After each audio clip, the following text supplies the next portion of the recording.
Well, on a snowy day here in Virginia, I want to share with you something about buying rental properties, something that I hear often as a real estate agent when I'm talking to clients in regards to buying rental properties. And the most consistent reality I hear is fear.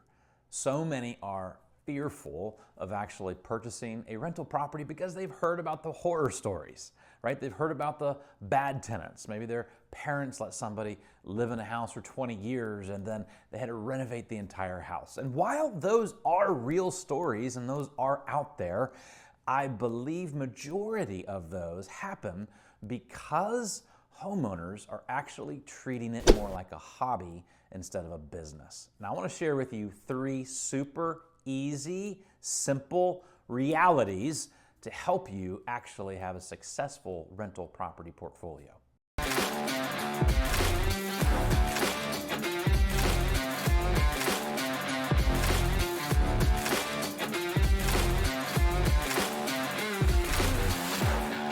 Okay, so let's dive into the 3 strategies that I believe is most helpful for you as you are starting your first rental home in your portfolio. That's going to be 1, cash flow. 2 is going to be talking about screening tenants. And then the 3rd is treat this like a business. So let's talk about cash flow. Remember, we're treating this like a business. I know I'm going to talk about that in the 3rd one. This is not a hobby, and all businesses have to be profitable. If you go start a restaurant, you don't want to start a restaurant that's in the hole, right? You want to make sure it's profitable. So the question is, what does profitable mean? Well, the simple answer to this, okay, is $300 cash flow a month. There it is, all right? If that's what you can hit, if you can hit $300 cash flow every month, majority of real estate investors are going to find that that is a sustainable rental property. Now, some of you might be thinking, that seems really low. Well, again, it's all up to you, what your standards are, what your investment goals are, okay? So I'm not telling you what your goals have to be. I'm just telling you what you should anticipate as your first rental to make sure it's a good rental. Because remember, you get to benefit from a lot of other financial benefits other than cash flow. On average, you're seeing 4% appreciation on every year. So if you buy a $400,000 house, you're making $16,000 every single year in appreciation. Well, you're also getting principal buy down. That means when you have a tenant in there, they're paying your mortgage. Well, they're also paying a portion of your principal every single month. That's like forced savings account. But you also, get tax incentives.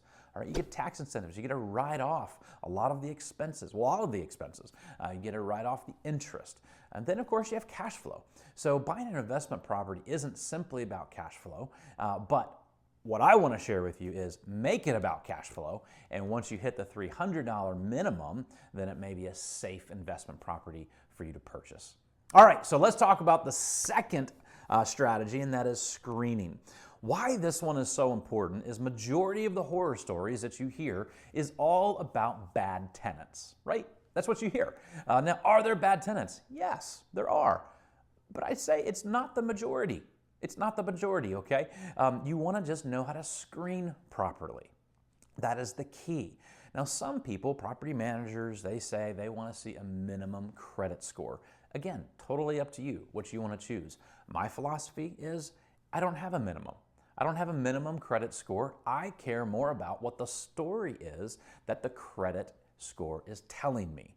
Meaning, do they pay for all of their essentials? Are they always kept up on their essentials? That's important to me because rent is an essential to life, right? I want to make sure that they don't skip out paying on their car bills. They don't skip out paying on utility bills. I definitely don't want to see an eviction that they've ever had. These are big rocks for me that I don't want to work with most folks that may have a history of not paying for the essentials of life. So for you, I don't want you to overthink this. Just a credit score doesn't say everything. You want to make sure what the totality of this says. Now, yes, you are looking for debt to incomes, all right? You want to make sure that they can afford that. Good rule of thumb is once you see their income, subtract all the debts that they have. How much money do they have left? Do they have at least a third to be able to, is the rent a third of what they have as disposable income? If so, strong tenant.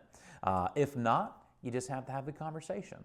Assess where you land on how well they will take care of the property and how you know you will get paid rent. So the screening process is a great one to learn more about, but I don't want you to overthink it, and definitely don't let computer systems tell you, all right? You have to dive into the credit and figure out what's the story here and to see if they might be a reliable human being.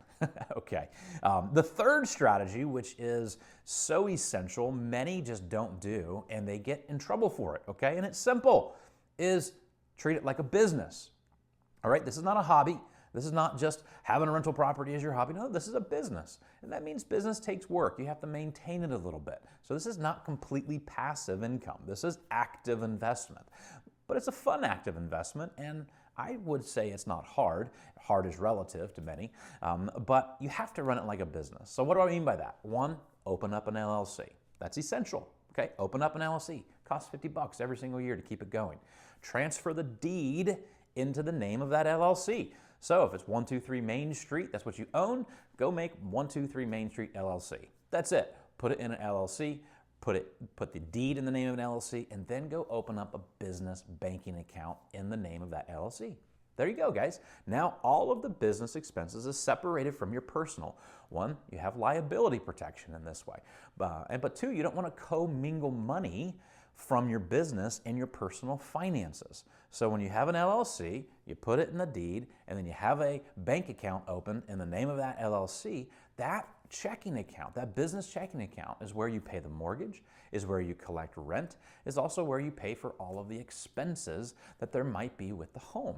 And it's completely separated from your personal finances.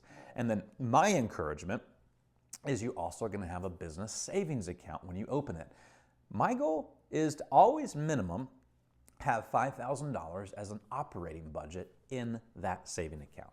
So imagine 123 Main Street LLC has a checking account, has a savings account. There's an operating budget, $5,000. It's not being touched. The only purpose of that is, hey, if the HVAC goes or you got to have a plumbing leak, you're not affecting your family finances, right? It's just the business finances. And then you allow the mortgage and the expenses. One, it's great for tax prep. You can just completely show what your income and your expenses were, but then it also gives protection. Because if a tenant ever somehow did try to sue, and if the judge is sitting there and you say, hey, this house is a LLC, but they see you're running it out of your personal finances, they're going to forego it. They're going to say, no, this is not being run like an LLC. So it's just important for protection. Guys, that's it. All right, that's it. I'm not trying to say that this is just the easiest thing in the world, but I am also saying it's really not hard. Okay, it's really not hard. Find a property that cash flows, screen the tenants appropriately, open up the right business account and get an LLC, and then voila.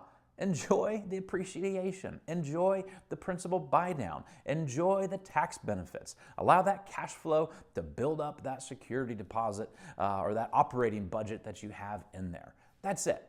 So I hope this was one encouraging. I hope you're not as fearful to consider this, and you of course want to be wise. But that's why you have real estate agents, all right? If you're in my world, that's why I'm here for you, is to help guide you and point you in the right direction. I own over 20 rental properties. I know how to do this. I do this every day. I help others do it, and I want to be able to help you too. So let us know how we can serve you. Reach out, put a comment in. You got my contact information in the description. God bless.